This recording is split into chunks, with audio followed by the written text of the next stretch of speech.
See, and we are back. Guess what? This is our last week of overcoming procrastination. And what a great week. And we have a special guest with us up today, Angie. And I'll let her introduce herself. Angie is a wonderful person, entrepreneur, a business owner, a 9 to 5, a nonprofit. And you're going to say, well, how did she do that? Because she have overcame procrastination. And when you do that, you could be like Angela, on your way to success. So, are you ready? Our last week, yes, we can do this. We're going to have a great time. Like I said, we have 21 principles, and we're going to cover them with Angie today. And she is going to help you and teach you some of her techniques and to let you know it's okay. You can always reach us at www.plantoprospershow.com, the SharonCampbell.com. And remember, we are in 174 countries, all 50 states, helping small businesses grow and thrive. And who do we help? We help entrepreneurs, business owners, startup, hobbyists, hustlers, 9 to 5, nonprofit, and our faith-based. And you know what? There's one thing, the slide is not working today. But guess what? I just told you that, and you're going to be okay. Go to the website, and you can download it. I know everything do not have to be perfect. That's why you overcome procrastination, because if you're a perfectionist, you'll be wanting to fix this right now. And that is the example we want you to see. It doesn't have to be perfect all the time. Well, let you talk to Angela. Let her introduce herself. Look at that great book she's reading, Educating Herself. Angie, take it away. Tell us about who you are, what your nonprofit is, and some things about you. Well, I'm the founder and executive director of Proactive Patient Advocacy, and what we do is try to educate the community, particularly the seniors, to navigate the healthcare system and their healthcare proactively, as well as we're going to start adding some additional services, teaching them about the difference between a living will, advanced directives, things you need to do to prepare for retirement, having all your paperwork in place, and things like that. So yeah, I'm excited, adding some more services to the nonprofit. That is fantastic. Now, you are entrepreneur and a business owner, faith-based, and you also work full-time, right? Yes, full-time. Look at what she's doing and how she's learning how to overcome procrastination. Because if you do not, you cannot possibly do all of that and be procrastinating. So she is our ideal person to talk about these 21 principles. So let us get started. Well, right. Angela, tell me, when you think about procrastination, establishing clarity, what is your thought about that and procrastination and being clear about what you want to do? For me, to help my procrastination, because I have it, I have to write things down. I write things down the old school way, pen and paper, what's priority, number 1, 2, 3, whatever it might be, and check them off and determine, is working on something today with this nonprofit more important than watching this movie that I really want to watch on Netflix right now? Have to get your priorities in order, or you can procrastinate. You know what? Let's just keep it real. But Angela, you covered 1, 2, 3, 4 of them already, which is fantastic. That's a person that you know have overcame, because you know what? You say planning, you put stuff down. So often we fail on that. You said, remember, things have consequences. You said, you know what? Either I work on this or watch this movie. Which one is going to help me move ahead? And that's right. You have taken control over your life to say, I can make these decisions. Yes, I want to watch this Netflix movie, but it's an I can watch it another time and let me finish doing what I need to do. Right. Audience, take heed to what this woman, leader, is said. You don't have to be perfect. But Because what it's you easy to can do, procrastinate. It's easy to put things off and then you'll never get it done. Because you might have something in your plan like, I'm going to do it today. I'll do it tomorrow. And then something happens tomorrow. You didn't get it done. So now you put that off for another day. So that's one task or one goal you didn't accomplish. one thing. So you got to get your priorities in order. I like that. I like that. And you know what? There's this rule, Angela. It's called the 80-20 rule. It says 80% of the stuff that you do, you shouldn't be doing because it's not bringing you any value or wealth into your household. It's only that 20% that we really need to focus on. And so what procrastination teaches us is that if we focus just on 20%, we will overcome all of that 80% that doesn't bring. And that's why we put stuff off. We come up with all these, that's in that 80%. We have the most excuses in 80%. And then I tell folks, you have the ABCD method to success. Having the right attitude, belief in yourself, be committed, and be dedicated. That is some of the best ways to overcome. So can you come up with some ABCD methods for yourself that you want to share with us? You really put me on this. You put me on the spot. You put me on the spot. I don't know if I have ABCD. I just know what is priority in my mind. Like if I haven't, gone out and, maybe someone invites me out to dinner or something, I haven't done that in a long time. But I know that I have a webinar that's coming up maybe that next week. I have to focus on that first because that's my priority. So if I go out to dinner, yeah, that's good. I feel good. I've gotten out the house. But then it's like, oh man, you got to remember, you're going back to work on Monday. Monday through Friday is kind of tight. So you've used up that weekend time. So now you got to crunch Monday through Friday. And I never know what my work day is going to be like when I come home, if my brain can even function to do anything to focus. So you really have to get your priorities in order because it's the end goal that makes all the difference. And some things you just have to put on the back burner. I love that. Back burner. Let's simplify our next year. Focus on key result areas. Apply the law of 3. Upgrade your skills. Leverage your key strengths. Leverage your special talent. I think that is so good because all of us are talented. Prepare before you begin. So I want to hear your thoughts on these 6. Yes. Help our audience be an overcomer. Like I'm looking at your bullet points here, like focusing on key results. Again, that to me, that goes back to prioritizing. Focus on your priorities, write them down. Focus on that biggest challenge first. And sometimes you think, oh man, this is going to be a lot. This is going to take a lot of time. I don't even want to deal with this. But once you start getting into it, sometimes it's not that bad if you just focus. Take away the distractions. For me, it's the TV. So sometimes I have to turn the TV off, put some music on or something. You can listen to the music, but you're not looking at the TV, focusing on that. Key word there, focus. Focus, focus, focus.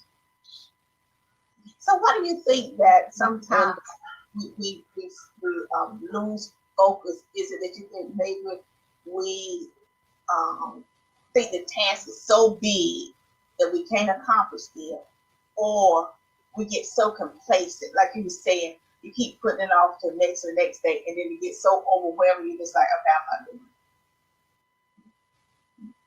So how did that affect your bottom line? Both. Say it again. It's a combination of both. And if you're running a business, a nonprofit, or just anything in life, if you don't handle your priorities and get your tasks done, you're never going to see the end result, right? So you got to stay focused, stay on task. Sometimes you have to learn to say no. I've learned how to say no to some things. Like, I'm a little OCD. It is what it is. And, I can get easily distracted. Like, well, there's a load of laundry that needs to be done. And once I start putting in a load of laundry, I might go and start doing something. I need to unload the dishwasher. Let me do that. This won't take long. And then I'll deal with my task at hand. By that time, I'm completely off focus at that time. And it's like, I done got out the mood. So those things can wait, or you can multitask. The dishwasher can be running while you're focusing on your business. The clothes can wash or dry while you're still focusing on your business. You just have to get your priorities in order and get it done. And sometimes you can't, socialize, or you don't have time to talk to people because it's your end result. At the end of the day, it's your business. So you got to get it done. I'm glad that, and that's my tell. So I can't work from home. I commend the people that can. If I'm at home and I have a home office, but I go into my regular office to work, I got to wash them clothes. That flow got to be bathroom. And I'm just saying, but if I'm at office, if I leave my house, go in my office, I don't even think about them dishes, them clothes and stuff. But if I say, well, I'm just going to work in my office, I find the most things to do that have nothing to do, of course, with making money. And then at the end of the day, I'm like, what did I do? And then I'm tired. And then I do not want to do it. Right. And then I look around and say, so what did I do? No. So I get up every morning, get completely dressed, and leave out the house, take my lunch, everything. Because if not, the clothes got to be washed. That flow. It's about the mindset. It's the mindset. It's like home mean I need to be doing stuff at home. And I was listening to this lady that she said her company have them at home work. She said, I get up, get completely dressed, heels, pocketbook, briefcase. She said, I go out the door, get in my car, get out my car, then come back into the office. Wow. She said, if I don't do that, she said, wow, guess what I'm going to do? She said, because she saw herself doing everything else. She said, I don't see people put on pajamas or jogging pants to stay. She said, I kept saying, oh, let me do this. Let me go check on children. She said, I wasn't doing no work. And she said, then she thought about it. Oh my goodness, I got to be up all night long trying to do this work. So I'm just like, you got to know thyself. And that's me. Absolutely. I got to go into an office. Even on the weekends, I go into my office on the weekend. If I have a project to do, it cannot be in my office. It cannot happen. I put my other laptop up and start watching CNN, try to trick myself saying, okay, I can do this and watch CNN. Oh, I know I've been turning around and have a whole channel. And then I was like, I ain't taking it. So I'm glad you brought that up because it makes sense. Let's dig a little bit deeper, Angie, because I'm telling you, you're helping us today. Look at that. Put the pressure on yourself with less stress. Yes, put the pressure that we need to do that. Maximize your personal power. Look, get out of the technology thing. Motivate yourself for action. Create large chunks of time and slice and dice these tasks up. As I tell you, you have already way ahead of the 21 with the slides. You already talked about dividing the tasks up. But I don't know if I could divide or watch the dishes and stuff like that and try to do it in work. It's something that's going to happen. I think having twins, I've learned to multitask because I had twins, so I'm used to multitasking. So that kind of comes natural. For me. And my kids are out of the house. There's no one but me, so there's no excuse now because there's no distraction. I'm my biggest distraction. If that makes sense. I'm my biggest distraction. Technology, because you pick up the phone, and I might pick up the phone to research something. Oh, somebody's doing something on Facebook or Instagram. Let me see what they're talking about. And before I know it, I done lost the whole 30 minutes. And I haven't focused on what I'm supposed to be doing. So What sometimes Facebook gives just you? every time, every time, every time. So sometimes I have to purposely log on to my laptop so that I don't have Facebook pulled up to focus on what I'm supposed to be doing, because that phone is a major distraction. Somebody's texting you, somebody's calling you. So sometimes you have to put that phone on silent for a while, and if you have a business, that's got to be number one. You have to focus on that, or you will not achieve your goals at the end of the day. You'll still be stuck. And I tell people, if you're not where you want to be with your business or in life, never get comfortable in uncomfortability. Ooh, So I love that. you got to make. I love that. Never get uncomfortable. Let me No. share with you about what I do with my phone. Number one, I cannot pick it up in the morning when I get up.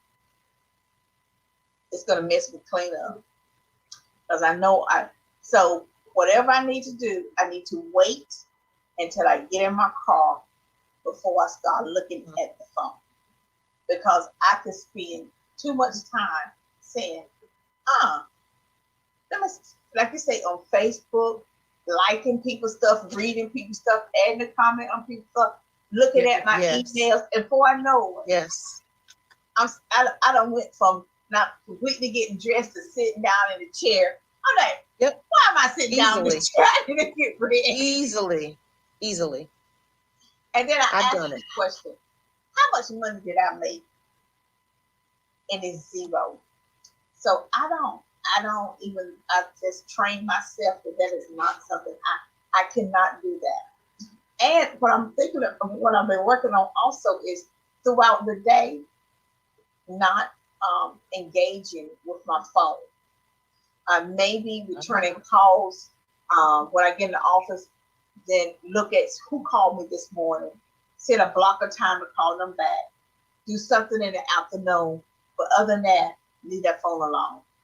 Because people on Facebook 24 hours a day, all day long, and what will happen is you start scrolling going, and that's the same thing about answer emails. No. Yep, that too. Just because you email me does not require me to respond immediately. Right. And so if we start looking at our time, we'd be amazed. They say some people spend up to 7 hours a day on social media. I couldn't believe that. I'm like, they say between. How do you do that? But you think about it, 30 minutes here, 45 minutes here, getting up in the morning, doing this, doing that, throughout the day, sitting. They say thinking about you driving, you strolling, you sitting at the stoplight, you strolling. So they were talking about all of that time, and we don't even think about it. We like, wait, no, because in our mind we thinking 7 hours straight. They talk about those little chunks of time, and within 24 hours, you spent that much time. And I've said that's possible. It's because easy. If you're driving, you strolling. If you touch it, I'm guilty. I'm guilty. And it can be a waste of time because you're not accomplishing anything for yourself at the end of the day, or your business. Or your business. Mm-hmm. And whenever you hear it, you say, that's a lot of time. But really, you think about it. Because it's those little chunks that you are doing. And they say, think about if you were rehearsing what you need to do for your company. Or if you was talking to someone about how to get a contract or something, except looking at people's Facebook posts. And they did some research, say the people that you are looking at and posting is not going to do business with you anyway. So why are you spending so much time with them? And that's a fact. Wow. How phenomenal that we spending time with people, we pouring into them, but they're not pouring back into us. You're right. And so we put all this pressure on ourselves, trying to keep up with the world, when we need to be focused on what we need to do for our company. I know, if we're going to be on Facebook, what platform and information we need to give to the people that can help us. Right. And the rest of it is just If I get to stroll at nighttime to see you, that's okay, but that's 30 minutes. Or I'm gonna stroll when I'm watching TV, my Facebook, but it's not going to be the time when I'm building something. So I think technology is fantastic, but I think it hinders um, people from making profit. Now, when you look It at does. and you listen to people with wealth and building wealth, and you read about them, they're not on social media. You know, they see it and they move on, but they're not on posting and doing all that stuff. Mm-hmm. They don't have time for it. So I think we need to learn from them how to do some stuff. So let's say the next six. Oh, three. Okay. Develop a sense of urgency, handle every task, and what's next. Okay. Is that an urgency for us to overcome procrastination? Yes, because if you don't, you'll just keep procrastinating and procrastinating and putting it off and putting it off, and say you have a deadline or something that needs to be completed by tomorrow. Is midnight, you haven't done anything. So now you're under the gun. And And you're then when tired. you're rushing to do, tired, rushing to do a task, it's going to be half done, may not come out the way you wanted it, and it could affect your bottom line or your business or a partnership or whatever. So yes, you have to have some type of urgency when it comes to procrastination, or it can overtake you. You know, there's a lot of data out there that talk about procrastination and why businesses, especially small businesses, doesn't thrive and grow. We have so well, one, let me commend you to have a full-time job, run a nonprofit, and find time for your own self. That's a commitment. And to have raised twins, you see it, and to still be engaged in their life, but you have to have a life. Yes. Okay. Yes. Yes. You have to overcome some of this procrastination, or you will not get anything done. Well, and Yep. Angela didn't share. She also writes her own grants for her company, for her Yes. nonprofit, and she does Yes. community work too. So it's not like she is just doing it. She don't have time to procrastinate, because she's like, at some time, I don't want to be 9 to 5. I want to retire, and then I want to do what I Yes. want to do. And so Yes. I have to balance this. But it's okay to Yes. watch TV every now and then in Yes, it is. moderation. Yeah, it is. It's in It is. moderation stuff. Because I do believe that a person will work 9 to 5 and then they got to come home. Ooh. That's why Angela came up with something I think is birthday is handle every task. And I'm gonna tell you why. I talked to her and she was talking about delegating. Tell us how you Yes. delegate in order for you won't procrastinate. Like that. So in the beginning, I was doing everything by well, you helped me out a lot, but at some point you had to take off the training wheels, and I had to kind of go for it myself, or I would never learn. So I found myself trying to, like you said, work full time, try to have some time for myself, but my main focus was still building this nonprofit and getting it off of the ground, and well, what programs am I going to have? How am I going to serve the community? And I was actually getting overwhelmed. I mean, I was doing it 7 days a week. It was getting to be too much. Mhm.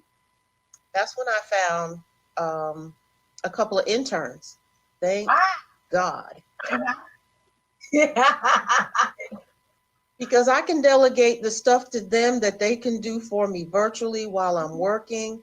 We can text back and forth. They can, is this what you wanted done? Tell me what else you need to do. And I assign them tasks, like today's Sunday. That's when I assign their tasks for the week. So I let them do the virtual stuff that I don't have time to do. And I focus on, I guess you could say, the meat and potatoes of the business, but I That's let right. them That's handle right. the other stuff that I just don't have time to do. And that's been oh my God, a great help, a great help. I want the audience You to have to hear delegate. delegate. She does a great job with it. It is like, I got it now. I need to build the company. So I don't have time to do all this administrative support stuff. I don't need to do everything. I need to do And what's you can't. best. I need to build the board. I need to get in more income. I need to expand. But I don't have the time to build a website. I do all this other stuff. I need someone else to do that so I could hear this from someone that's working full time, running a Yeah. nonprofit full time. Okay. Yeah. Also enjoy doing things with herself and her twins and what? She got a little bundle of joy. Grandbaby. A baby, a bundle of joy. And so some of us say, well, how did she do all that? She overcame procrastination. She's like, wait a minute. Yes, I want to do this, but I Yes. need to think about all this other stuff. Or I need to find someone else to do this so I can focus Yes. more on this. And she Yes. asked for help. So often, Yes. procrastinators don't want people to know they need help. Mhm. We want people to think we the superpower person. We can do everything. Take that S off your chest. You can't do it all. You can't, because you won't be effective because you're trying to do too much, and you can burn yourself out. And if you're burned out, what good are you to yourself or anybody else, right? And that's so because people think we are. I'm the only one, or I'm ashamed to let people know that I'm a procrastinator. Um, if you are breathing, at some point in your life, you're going to procrastinate. It is going to be Yes. for them. And how do you identify with someone else that you can laugh about it and then you can fix it? Who would have thought by delegating stuff that will help you be better at building your company stuff? And sometimes, Angela was talking about sometimes we need to get out our own way. Yes. Yes. Sometimes we are in our own way. Yeah, because sometimes we think, oh, nobody can do this but me. I don't want anybody else's hands in this. They're not going to do it like I do it. You know what? Get over that, or you'll be burned out. And look, you've been burned out. Nothing happens. The people you trying to Right. help don't get the help because you're tired somewhere. Right. Right. And I had to learn that answer. It is okay. They may not do it this way I would do it, but the bottom line, can I get the results? Okay. There you go. And I had to step back and say, wait a minute, I don't have time to do this. And so let me tell them what the outcome needs to look like and how they get there. I don't need it. And this is something that is like policy procedure, no other way, but you got to do it this way. But other than that, I don't have to say, this is the only way to post on my Facebook. No. Can you get these posts up? And however you get there, I don't care. Just make sure they're up. That's all I ask. Yes. Can you do this research? Yes. I just want the information. Yes. How to get it done, I don't know. Yes. We bring procrastination. Because what happens is we take that from somebody else and then we procrastinate on it. And then we blame them because they didn't do it. You were like, well, you took it from me. And how am I supposed to get this done? So I'm just going to tell us again about your nonprofits. I want people to know about the nonprofits you have. The nonprofit is there to, it's basically catering towards seniors. I feel like seniors are overlooked. I feel like sometimes people they talk over seniors. And their healthcare is very important, especially as we age. Healthcare is very important. So I want to teach them how to be prepared to have a successful doctor visit. So when you leave, you don't have to say, oh my God, I forgot to ask the doctor that. Or, oh shoot, I forgot to tell him I need my prescriptions refilled or whatever. You want to do all that within that block of time while you're seeing that doctor so that it's a productive visit. Make sure you have your right documents with you, what questions you need to ask. If they're running some test or something or changing your medication, ask, well, why? Just because the doctor says so doesn't mean you want automatically understand why. Ask questions. Help them navigate their healthcare, their insurance, because that's a whole nother beast in itself, and especially when you get to retirement age, because you've got Medicare and you've got these managed care plans. HMOs, PPOs, all that can be confusing to seniors. So we're trying to fill in the gap there so that they can be literate, health literate. And like I said, we're thinking about adding some more services, have people come in and talk to them about living wills, advanced directives, have things in order. And not only that, having, your paperwork in order. Lord have mercy, my mind just went blank, Sharon. But I said, give us your website and the fact that we can donate. I'm tell you some small businesses. Oh, yes, yes. In nonprofits. We always need funding so we can continue to do these things and more in the community. So the website is www.proactivepatientadvocacy.org. And we're on Facebook, Twitter, Instagram, and LinkedIn. And if you don't get anything else from what I said, all of that in a nutshell is we want to engage people, encourage people, and empower people at the end of the day. That is my goal. And you know what? During this time, COVID-19, we need, yes, and our seniors need what you just said. Yes. And the other, it's not just the seniors, children of these seniors. Yes. They need to know that information. Yes. And then y'all see how she balanced that, and that's why she don't allow procrastination to creep in, because she know, wait a minute, this is going to help a big population of people. And absolutely. I have to make sure that I'm getting all this information out. That is why this nonprofit is so successful. I want to encourage y'all to go to her website and to do what? Give. Donate. We're going to have Angela back on, where it's going to be a whole 30 minutes that she's going to just go through what her company offers. We're going to have slides. We're going to have opportunities. We want you to invest into this company. COVID-19 and seniors is on the front line. And absolutely, children, we know we want our parents to have Christmas. And so we're going to bring Angela back so she can dig deeper and help us understand what's next, how do we make it work, and have her just give a presentation. I think that in 174 countries, all 50 states, all of us can learn from what? Angela, from our seniors. And that's what Plan to Prosper show is about, bringing other people in so they can prosper. Because whenever they prosper, the world is a better place. Angela, thank you so very much for joining. Thank you for having me. I appreciate it. Oh, fantastic. I'm glad to have you back. And we are looking forward to having you back. I think April's a great time, second quarter. Awesome. And we can really talk about it. And then I want people to know, donate for seniors to help them.